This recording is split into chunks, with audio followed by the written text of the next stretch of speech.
여러분, 제가 짧은 영상 하나 보여드릴 텐데요. 지금 보여드리는 영상은 헬기가 구조하는 모습을 몇 년 전에 제가 직접 촬영한 것인데요. 저기 설악산 울산바위가 보입니다. 울산바위 건너편 정상에서 이 추락한 등산객을 헬기가 구조해가는 영상입니다. 울산바위 앞으로 헬기가 영화의 한 장면처럼 등장하고 있습니다. 이 설악산의 웅장한 바위와 산을 가로질러 헬기가 가까이 도착했습니다. 구조된 사람은 다행히 지금 건강하게 잘 지내고 있으니까 제가 마음 편히 보여드릴 수가 있네요. 여기 강원 소방대원분들이 고생해 주셨습니다. 이 시간을 빌어 감사의 인사를 드립니다. 자, 이제 구조원들이 다른 사람을 위해서 위험을 무릅쓰고 직접 내려옵니다. 보기에는 쉬워 보이지만 헬기에 타고 내릴 때 많은 부상이 발생한다고 하더군요. 내려와서 환자를 들것에 싣고 다시 올라갑니다. 자, 이 영상을 통해서 공자, 부처, 알라, 예수, 이 네 종교의 가르침을 비교해 보도록 합시다. 물론 그분들이 현장에 있었더라면 모두 훌륭하고 선한 분들이기 때문에 당연히 어떻게든 도우려고 했을 겁니다. 다만 그분들의 그 핵심적인 가르침, 그분들의 가장 중요한 가르침을 이 상황에 우리가 한번 대입해 보면서 과연 우리가 의지할 만한 분은 누구인지 그걸 한번 객관적으로 확인해 보는 시간을 좀 가져봤으면 좋겠습니다. 첫 번째 현자가 왔습니다.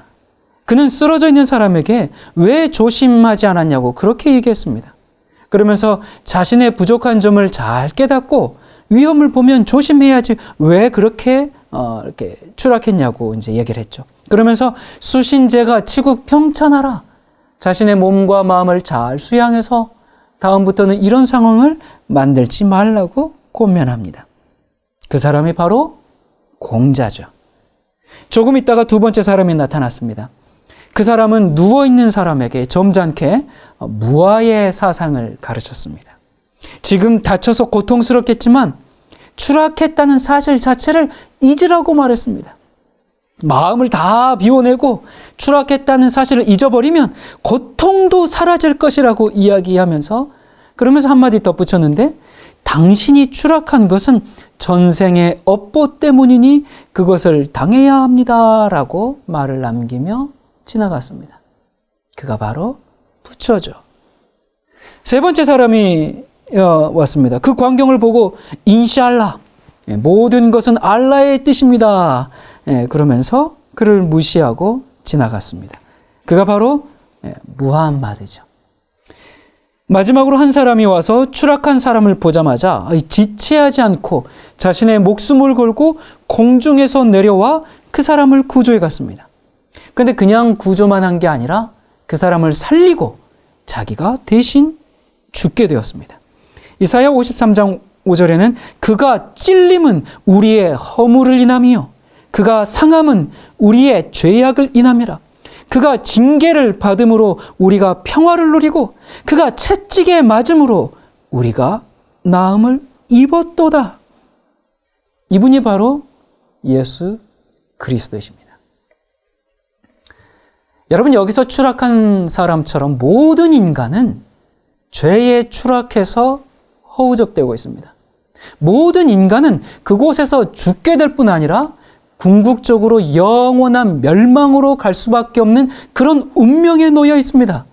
자, 이런 운명에 빠진 사람을 어떻게 구원할 것인가? 이 유교의 창시자인 공자가 살아생전에 참 많은 인생의 교훈을 남긴 것은 부인할 수 없는 사실입니다. 저는 논어와 명심보감을 좋아합니다. 제가 몇 번의 이사를 하면서 사실 많은 책들을 버렸지만 그래도 꼭 챙겨가는 책입니다. 여러분도 사서오경까지는 아니더라도 이 두 책은 한번 읽어보시기를 추천합니다.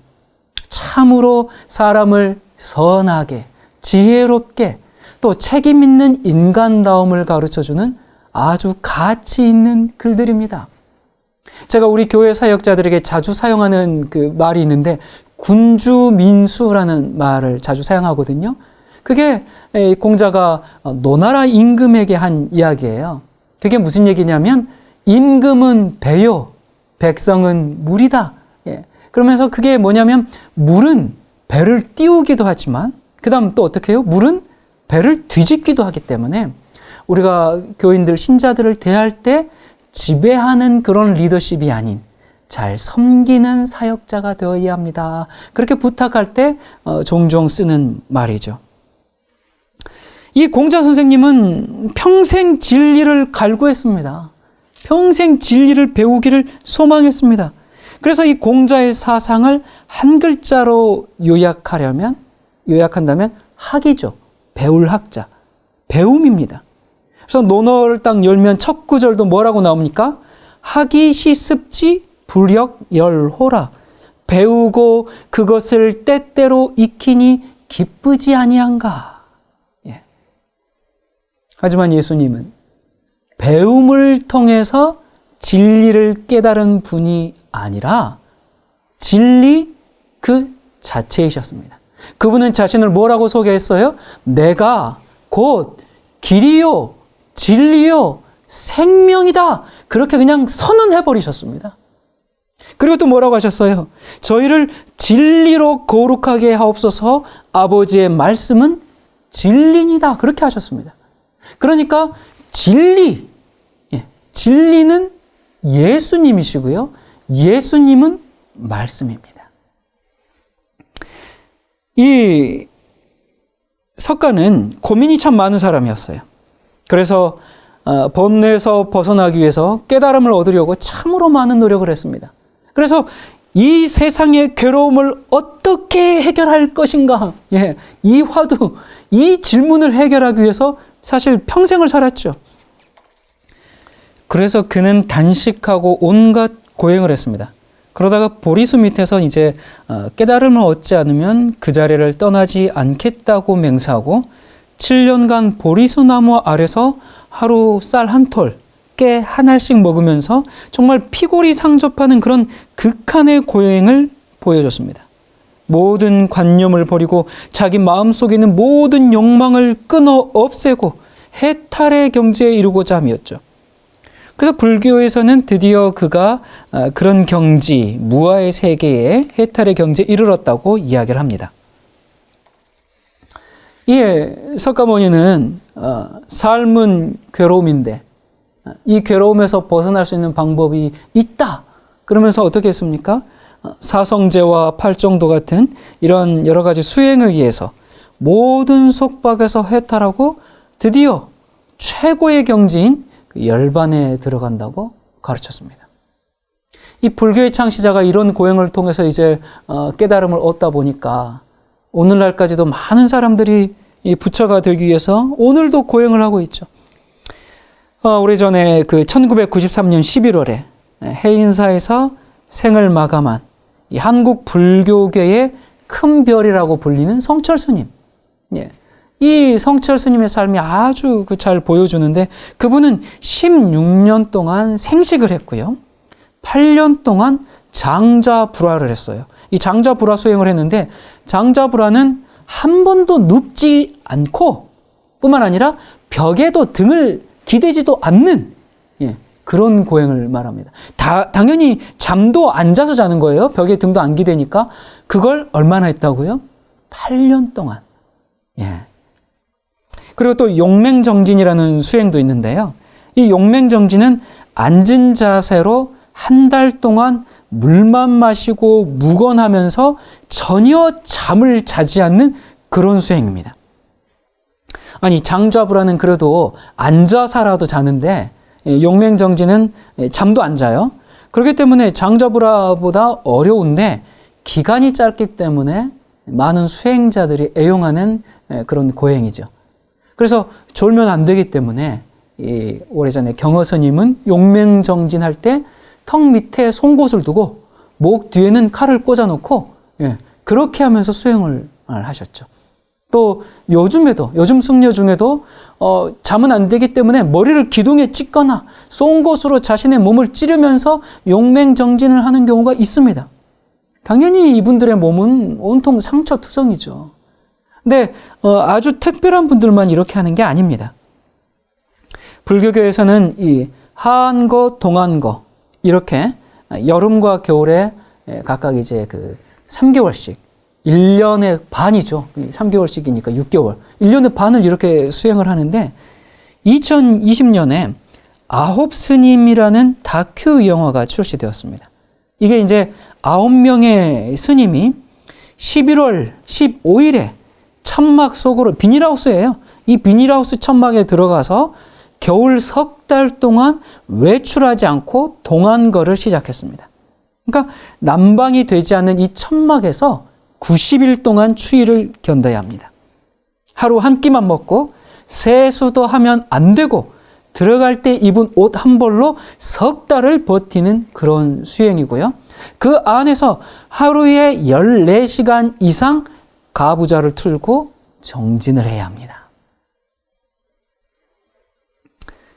이들이 왜 이렇게 할까요? 무사히 그렇게 계획대로 수행을 마친다고 해서 다 도를 트는 것도 아닌데, 이 달라이라마는 이런 수행을 통해서 인생과 우주에 대한 통찰을 얻기 때문이다, 그렇게도 해요. 자, 그들도 결국은 행복을 위해서 합니다. 그것이 자신의 행복이든 타인을 위함이든 간에 어쨌든 고통을 통해서 얻는 깨달음이 분명히 있기는 있습니다. 그러나 일반적인 사람들이 따라할 수는 없죠. 예. 그렇기 때문에 사람들은 이렇게 고행하신 분들의 그 설법을 들으면서 마음의 위로를 얻으려고 합니다. 물론 그런 분들의 깨우침은 우리 마음에 용기를 주기도 하고요. 또 격려를 받기도 합니다. 하지만 종교는요, 위로받으려고 믿는 것이 목적이 아닙니다. 여러분, 그것이 종교라면 꼭 종교를 가질 필요가 없어요. 잔잔한 강을 바라보면서도 위로받을 수 있고요. 떠다니는 구름을 보면서도 격려받을 수 있고요. 바람 소리에도 용기를 얻을 수가 있습니다. 종교는 사람으로 태어난 본분을 다하기 위해서 갖는 겁니다. 여러분, 자식의 본분이 뭐예요? 부모를 공경하는 것이죠. 그렇다면 사람의 본분이 뭡니까? 나를 존재하게 한 분을 경배하는 겁니다. 성경은 사람의 본분을 이렇게 딱 단언하죠. 뭐라고 합니까? 이 일의 결국을 다 들었으니 하나님을 경외하고 그 명령을 지킬지어다. 이것이 사람의 본분이니라.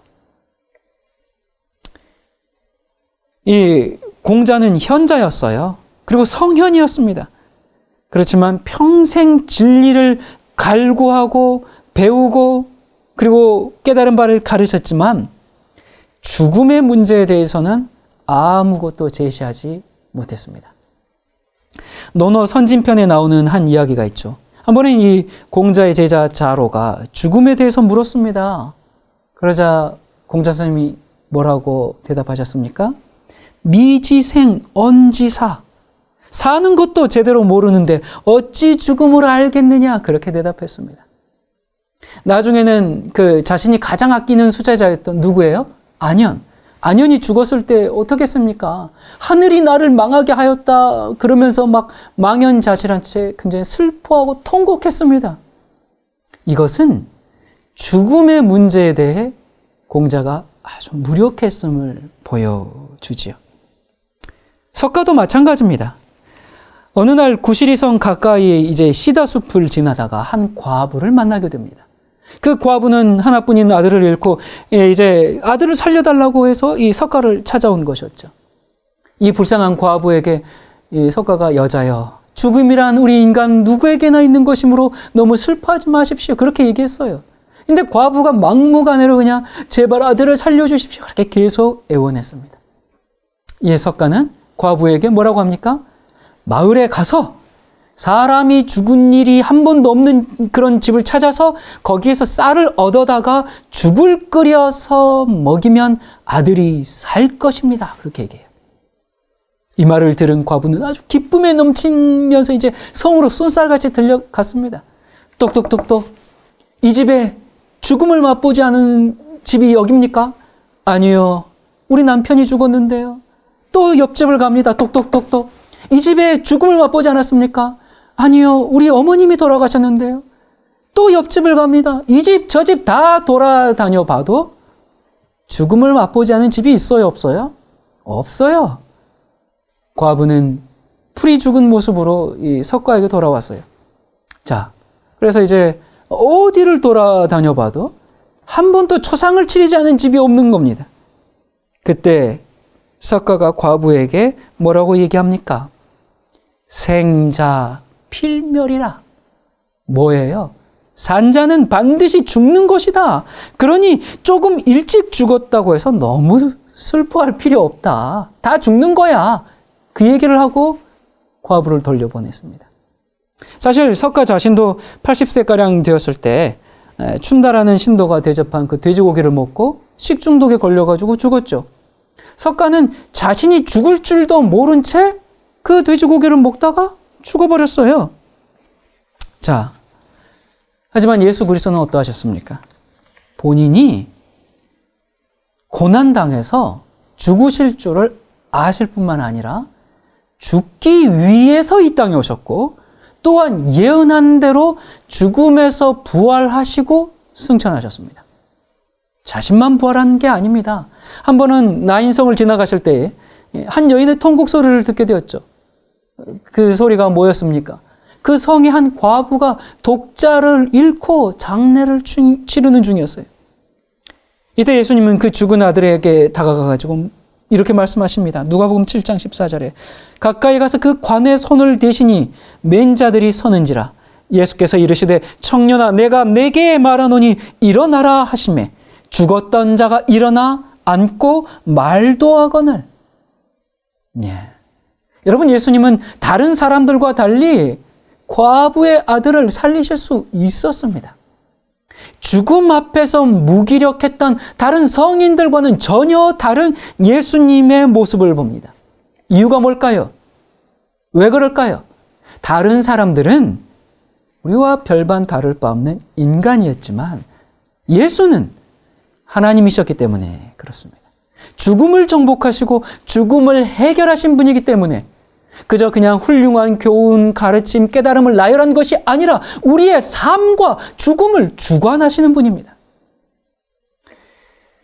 다른 성인들도 정말 훌륭한 가르침을 준 것 사실입니다. 하지만 그것은 지혜요, 자문이요, 교훈일 뿐입니다. 생과 사, 죄와 용서, 구원의 문제에 있어서는 예수님만이 해결책을 제시하셨습니다. 이 많은 종교인들은 어떤 종교든지 열심히 믿으면 다 나름대로 구원의 길에 이를 수 있는데 그러면서 그런 종교다원주의적인 사고를 가지고 있죠. 그래서 넓은 마음으로 다 포용하려고 하죠. 그런데 왜 유독 기독교만 그렇게 배타적이고 오만하고 편협하다고 그렇게 얘기합니다. 그러면서 그들이 뭐라고 합니까? 기독교의 그런 배타적인 자세가 이 종교 간, 민족 간 분쟁의 원인이 되었고 이 세계 평화를 위협한다. 예, 그렇게 얘기를 해요. 그래서 많은 기독교 지도자들이 에큐메니칼, 그 교회 통합의 수준을 넘어서 종교 통합, 그냥 모든 종교를 다 망라한 이제 연합에까지 그렇게 이르게 되었죠. 하지만 왜 예수만이 길인가? 왜 예수만이 길인지는 다른 성인들의 삶과 예수님의 삶을 비교해 보면 쉽게 알 수가 있습니다. 여러분, 인생의 여러 문제들에 대한 대답은 훌륭한 철학자와 사색가들이 많은 대답을 다 해놓았습니다. 거기에 많은 답변들이 다 있어요. 하지만 그런 대답 외에 누구도 죽음에 대한 답과 해결을 제시한 사람이 없습니다. 예수님은 다른 성인들과 전혀 다른 존재임을 알 수가 있습니다. 왜 예수님의 모습이 세상의 다른 성인들의 모습과 이렇게 확연히 다릅니까? 그 이유는 간단합니다. 공자, 석가, 무함마드, 그들은 모두 인간이었지만 예수는 누구셨기에? 하나님이셨기 때문에 그렇습니다. 여러분, 인간의 구원에 여러 길들이 있는 것처럼 보여요. 하지만 잠언 14장에 보면 어떤 길은 사람의 보기에 바르나 필경은 사망의 길이라 있습니다. 세상에는 온갖 짝퉁 신들과 짝퉁 종교들을 통해서 우리가 하나님께로 가지 못하게 그렇게 막고 있습니다. 그러므로 우리가 미리 잘 따져보지 않고 아무 생각 없이 무턱대고 그렇게 길을 선택하는 것은 아주 위험하고 어리석은 일이죠. 자, 예수를 믿는 자마다 구원을 얻을 것이라 그렇게 했다면 그 믿음의 구체적인 내용은 다름 아닌 누구예요? 예수, 그분이십니다. 따라서 믿음의 그 내용은 뭐냐면 예수 그리스도의 전 생애입니다. 그러니까 주님의 그 출생, 그분의 삶, 죽음, 부활, 그리고 승천, 그리고 하늘에서 대제사장으로서의 봉사, 이 모든 걸 다 포함하는 거거든요. 그러니까 이처럼 예수 그리스도의 삶 전체가 우리에게 다 복음입니다. 이 예수를 믿는 것이 기독교 신앙의 본질입니다. 누구든지 이 예수를 믿고 따르는 사람에게 구원이 약속되어 있습니다. 그래서 사도 바울도 누구든지 주의 이름을 부르는 자는 구원을 얻으리라 그렇게 단언하고 있습니다. 자, 이렇게 죄 때문에 죽을 운명에 처한 인간이 예수 그리스도를 구원자로 믿으면 구원을 얻을 수 있다는 것이 바로 복음인데, 그런데 문제가 있어요. 2000년 전에 이 땅에 계셨던 그 예수 그리스도를 오늘날 우리가 더 이상 만날 수가 없다는 데 있습니다. 그래서 많은 신자들이 2000년 전에 그 이스라엘에서 내가 그때 살면서 예수님을 직접 만났으면 얼마나 좋았을까, 그 지금보다 훨씬 낫지 않았을까, 그런 아쉬움을 표현하기도 하죠. 또 우리가 그때 당시 유대인들보다 지금 우리는 예수 그리스도를 믿기에 훨씬 불리한 입장에 놓여 있다, 그렇게 생각하기도 합니다. 평생 한 번도 예수님을 만나거나 보지도 못한 사람들이 2000년이 지난 지금 어떻게 이 고대의 그 예수를 믿고 따를 수 있을까? 우리가 어떻게 지금 이 땅에 없는 그 예수님과 인격적인 관계를 맺고 그분을 믿고 의지할 수 있을까? 자, 요한복음 15장은 이 문제에 대한 해결책을 우리에게 줍니다. 예수께서는 나는 포도나무요 너희는 가지다라고 말씀하셨어요. 그래서 오늘도 우리가 그리스도와 어떻게 연결될 수 있는지를 말씀하셨는데, 어떻게 이루어질까? 15장 10절에 보면 너희가 내 계명을 지키면, 14절에 너희가 나의 명하는 대로 행하면, 다시 말해서 예수님 자신에 대하여 증거하는 그 성경 말씀을 믿고 순종하는 것이 곧 예수님과 연결될 수 있는 길입니다. 그러니까 그분을 실제로 만난 적이 없는 사람도 성경을 통해서 예수님과 인격적인 관계를 맺고 풍성히 열매를 맺는 삶을 살 수 있다, 그 말입니다. 자, 이 사실은요, 여러분 오병이어 기적 잘 아시죠? 물고기 2마리와 보리떡 5개로 남자만 5,000명, 여자와 아이들까지 합하면 약 2만 정도 되는 그 사람들을 먹이신 그 사건이 있고 나서 예수님이 뭐라고 말씀하셨는가? 거기서 또 분명해지거든요.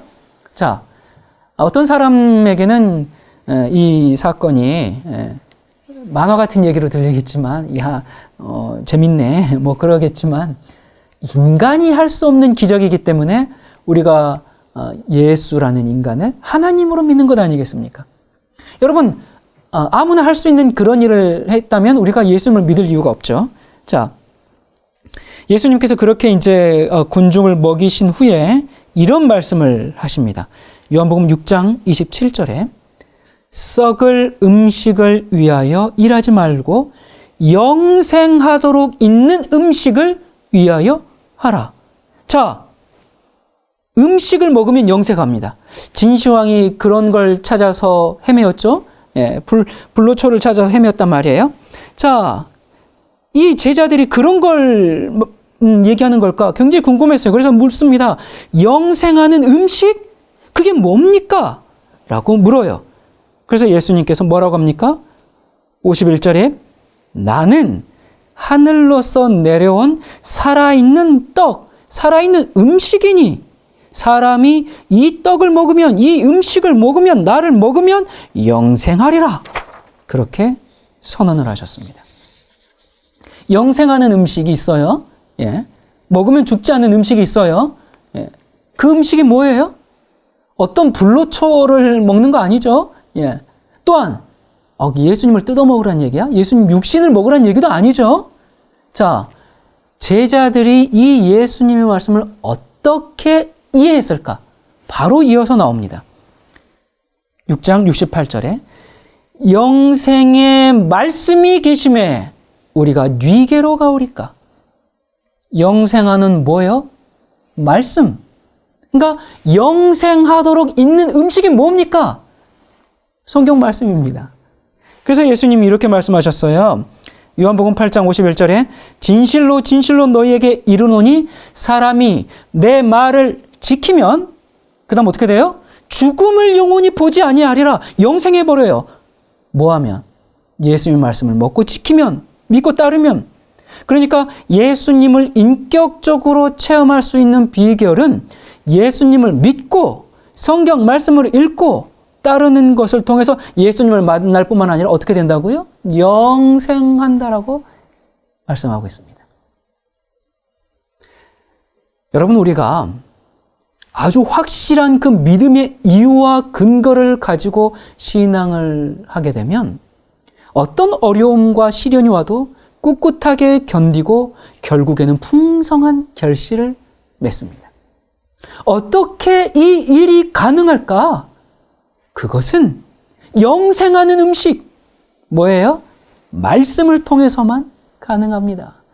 예수님을 실제로 한 번도 만나지 못하고 그의 목소리를 듣지도 못했지만 사람들은 무엇을 통해서 예수님을 믿게 됩니까? 말씀을 통해서. 베드로는 그때 당시에 예수님을 만나지 못하고도 믿는 사람들을 칭찬하면서 이렇게 얘기합니다. 베드로전서 1장 8절에 여러분은 그리스도를 본 일이 없으면서도 사랑하며 지금 그를 볼 수 없으면서도 믿으며 말로 다 표현할 수 없는 영광과 즐거움을 바라보면서 기뻐하고 있습니다. 눈으로 보지 못하고 실제로 만나지 못했지만 그리스도에는 어떤 확실한 증거가 있습니까?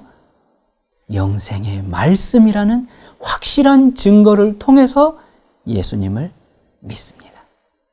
그리고 비록 우리가 2000년 전에 그 유대 땅에서 정말 예수님이 직접 그렇게 기적을 행하시는 걸 우리가 본 일이 없지만 그걸 목격하지도 못했고 그분이 만드신 그 기적의 떡을 먹지 않았을지라도 결코 그 시대의 사람들보다 불리한 위치에 놓이는 게 아닙니다.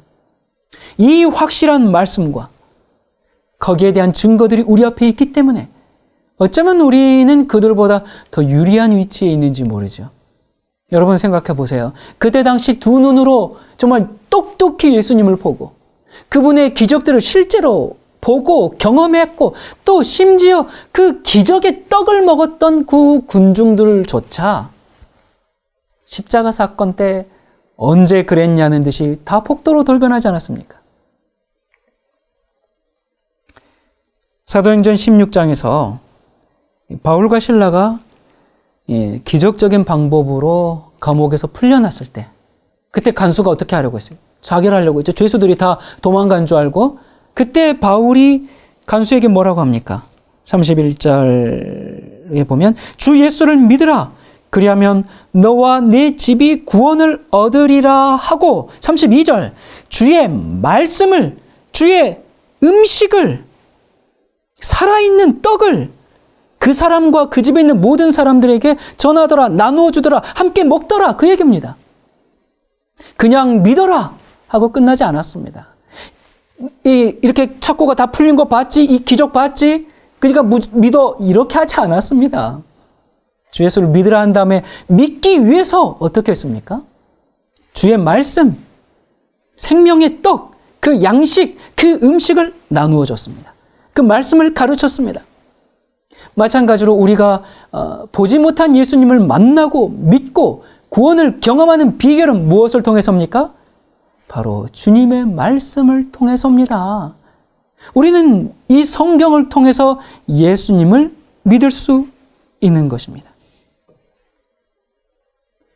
2000년 전에 이 땅에 오셔서 이미 역사 속의 인물로 사라져버린 그 예수를 믿을 수 있는 유일한 길은 그냥 꿈에 예수님이 나타나가지고 나 예수야 믿어 이런 거 아니고, 환상과 계시 가운데서 나타나서 그런 거 아니고, 어떤 기적을 체험해서가 아니라 주님의 말씀, 그 성경을 통해서입니다.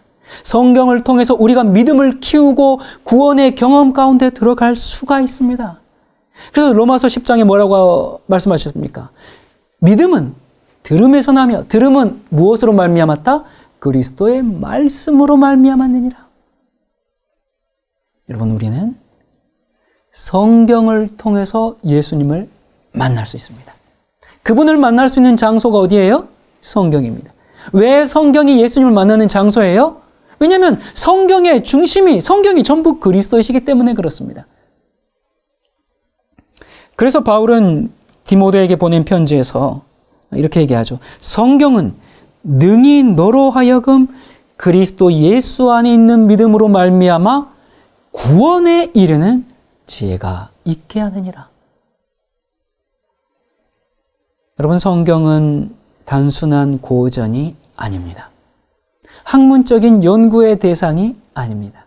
성경은 우리를 구원에 이르게 하는 하나님의 말씀, 살아있는 떡, 살아있는 밥, 살아있는 식사, 생명의 양식입니다. 그러므로 성경을 지식적인 탐구가 아닌 예수님을 바르게 믿고 인격적인 관계를 맺기 위해서 정말 겸손한 마음과 진리를 갈구하는 그런 마음으로 성경을 읽고 공부해야 합니다.